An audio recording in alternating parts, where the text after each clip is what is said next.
First off, I want to thank the brave men and women who work behind the wall. I want to thank them on a national level because their job goes unrecognized. How do they try to turn a guard? Well, correctional officer. Sorry, I apologize. But correctional officer. How you guys doing today? It's Anthony Gangi, host of Tier Talk. I'm going to touch on correctional officer interviewing again, or just in general, working for corrections and going through the interview process. Someone had mentioned that they're nervous and they just can't get past their nerves. And I think there's a balance here between the interviewer and the interviewee. And I think that depending on who listens to this, they can get some pretty good advice as how to kind of have it's a comfortable environment for the interview, but not too comfortable. And we'll explain why as the video progresses. But I think this is going to be a good video because it's going to try to get the perspective from both sides, the person doing the interview and the person being interviewed. Now remember, I covered this topic before. We discussed questions that could possibly be asked during the interview. We also talked on just how to carry yourself during the interview. So this is kind of related to the latter.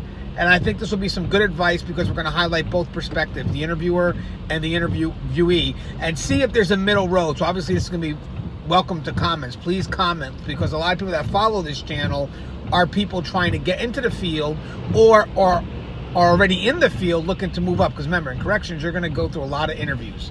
You are. I mean, not just the initial interviews, but if you decide to move up or move lateral, I mean, you're going to be faced with interviews. So I think this will be some good advice that we could take with us. And again, both from the person doing the interview and the person being interviewed. So when we come back from our sponsors, we're going to discuss that. Now, guys, if you haven't, the show Tier Talks for you brave men and women that work in corrections. So please subscribe, interact, engage, comment, hit that bell. That bell's going to notify you every time I post up a video. All right, guys. I wanted to attend a university that had an intelligence program. I wanted to look at problems different. I wanted to increase my critical thinking abilities. AMU offered those avenues to expand. Obtaining your degree as an adult, you're actually paying yourself and investing in yourself. You can't put a dollar on it, it's priceless.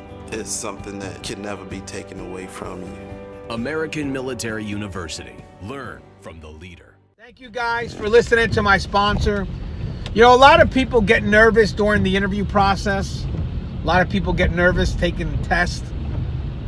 And it's crazy because some of the best get lost in that nervousness where you could work with people. Now remember, guys, in corrections, you are going to interview for many things. Not even just the initial position, but positions as you start to move up, positions to the side. I mean, there's just so many ways you can go, and most likely each position may require you to be interviewed.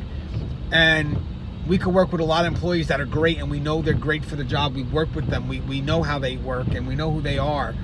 But man, when they get to that interview process, their nerves overwhelm them, and they just get lost. And it's frustrating to the interviewer because the interviewer may know them to some extent. They know their work ethic.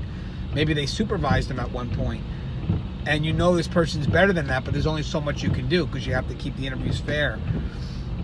And you could try to make a somewhat comfortable environment, but you can't walk them through it either.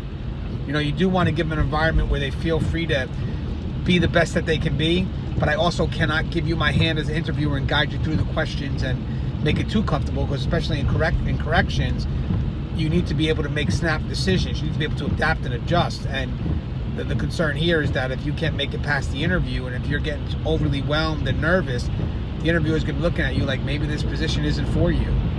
Because in my opinion, you can't adapt, you can't adjust. Most of the time when people are nervous coming into an interview, and again, guys, comment, tell me what you feel will get you nervous. But in my opinion, I feel that most people are nervous because there's a lot of unknowns going into an interview. What are they going to ask? And again, you want to answer questions truthfully and consistently. They're also being judged. You know, you're being judged by strangers who you don't know and who you have to impress. It's competitive as well. You don't know who else is out there going for these positions. So instead of you focusing on yourself, you focus on who could be better. And you shouldn't do that. You should focus on how you should present yourself and let the chips fall where it's may. You also have, and again, this deals with being judged by strangers, because again, we talked about that, you're being judged by strangers. They're in a position of power and authority, because here you are, you want this position, and they're in the power to give you that position. So that's just to name a few. And that alone can make people nervous. Think about it. If I'm desperate to get this position and they're in the power to give me the position, I'm going to get nervous because I don't want to screw this up. But I think what the person interviewing doesn't realize is that the person that's in the power to give you that position is also in a position to need that position filled. So here you are coming in on your time to help them fill that position. So in your mind, you're going to try to balance out the power. Again, so you're desperate for the position. Well, I'm desperate to have the position filled. You're helping me. So thank you for coming out for this interview. This is the position that we have opened. I needed to have it covered, and I appreciate your time in coming here and interviewing for the position. And again, just balancing out the play field. But I think the person interviewing should think about that. You're helping fulfill a need. If you come across too desperate, you're going to come off nervous because your want for that position is going to overwhelm you. And you can't have that. You got to come off somewhat balanced. Also, when you're interviewing for this position, feel free, if you don't understand something, ask them. Because sometimes the people interviewing you, they may not know the answer. So they could be asking a question totally wrong. I have sat through interviews where you ask a question one way and the interviewee doesn't know how to answer it. And then when you're like, wait a second, this doesn't sound right, and you rephrase the question, the interviewee just 100% correct, above and beyond. So sometimes it does go on how we ask that question. And again, part of being in an interview is clarification and understanding. You want to make sure that when you ask the question is understood. So you may have to clarify, but again, not giving away the answer. But sometimes you may have to clarify, and that's why, again, if you're in a position to be interviewed, don't be afraid to say, you know what, I'm not understanding the question. Do you mind asking it again? And sometimes that makes us look back to see if we're saying it correctly. The other concern is, again, if you're the interviewee, is sometimes there's a lot of dead air when the person asks you the question and writing down the answer, or just they wait to see if you're comfortable with your answer. And sometimes people feel the need to fulfill that dead air for some reason. They feel the need that, well, maybe I didn't answer enough. I need to justify, and they go above and beyond. Sort of like asking a little kid, what's your name? And they'll say, well, my name is Anthony, and then you just keep it quiet. And they're like, oh, maybe I didn't answer enough. I'll say more. I'm 4 years old. My birthday's this, and I love candy. And they'll just keep on going because they feel the need to justify their answer. Same thing here. That dead air sometimes could be a killer because you're going to say, well, did I answer enough? I don't know. And then you start to ramble. When you're comfortable with your answer, signed, sealed, delivered, you're confident, you're good, send that answer on its way, wait for the next one, because it's all about confidence. And guys, if you don't know the answer, there's nothing wrong with saying you don't know it. The real question is, how do you get the answer? Do you know your resources? Guys, when people are experts in a field, and I hate the word expert because especially in corrections, no one knows everything. But part of being an expert, and again, hating the word, but part of being a true professional and having knowledge in the field is not really so much knowing about everything. It's about understanding what routes you need to take to get the information you need to answer your questions. So I don't know everything about corrections. My peers, like my other fellow YouTubers like Gary York, Keith Helwig, the many other professionals I have on the show, Russ Hamilton, we don't know everything, but we know where to go to get the information. And that's very important. So on an interview process, that's key. If you don't know an answer, how would you go about getting the answer? And I've done that. Hey guys, I don't know the answer to that at this point, but if I had to get that answer, these are the steps I would take. And sometimes that suffice, because I'm telling you guys, the people that are interviewing you, they don't know everything either, and they would probably take the same steps that you would be taking. Another concern, again, just looking at it from the interviewee's perspective, is that when the interview is done, that's your chance to ask questions back to the interviewer. And a great question I love being asked is, what do you expect from the person you're looking to employ? What do you expect from me if I was to get the job?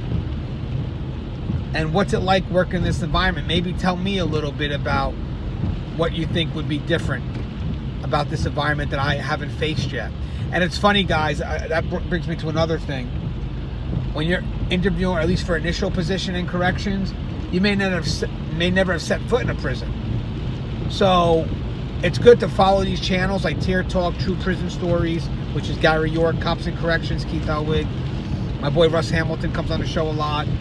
Connie Eileen, a lot of experts, and listen to what they have to say and try to compare what you do to what we do here. A lot of us compare our profession to customer service, as crazy it may sound, but it's crazy how they're able to combine what we do with customer service, but it happens. So if there's any way that you can make relevant what you do to this career, go for it. But again, gain some knowledge, show them that you're interested in it, and even tell them on a side note, these are the things I've done to prepare for this career. Outside of going to school, I also take very interest, or I'm very active in these type of communities that deal with corrections, or my family's in corrections. Let them know that you've gone above and beyond. Let them know that you're so interested. These are the steps that you've taken to educate yourself on the profession. I know a lot of people on interviews that have dropped Tear Talk, that they watch Tear Talk on a regular basis, and I'm honored and humble, but it also shows that they're interested because we talk about specifically correctional topics. So again, that's a little advice, guys. I've covered this before. We talked about specific questions that could be asked on the interview process and just how to carry yourself, but I want to talk about the interviewer. It's kind of on the fence here with this, but I was talking to a friend of mine who gave me a very good balanced answer, which made me wind up redoing my video. And guys, comment below, because what I'm discussing, this is a good topic to discuss, and I'm curious about your perspective, because this is just my style. It's not 100%, but it's good to engage that conversation. Good to get this conversation going, because a lot of people on this channel that are looking to enter the field or looking to maybe step up and go through another interview. But for the interviewer, I don't want to say you have to make the environment too comfortable, because you can't hold the person's hand, and you are looking to see how they adapt and adjust to situations. But remember, you are in a position of authority over them, so they may get intimidated. And that's going to be a little bit different than if I'm working in a prison. I have a position of authority over an inmate. But even me, I'm still intimidated by some of my supervisors. Doesn't mean I don't know how to do the job. I know how to do the job, but sometimes it's that position of authority that I respect, and sometimes it can intimidate me. I don't know, that's always been a flaw for me.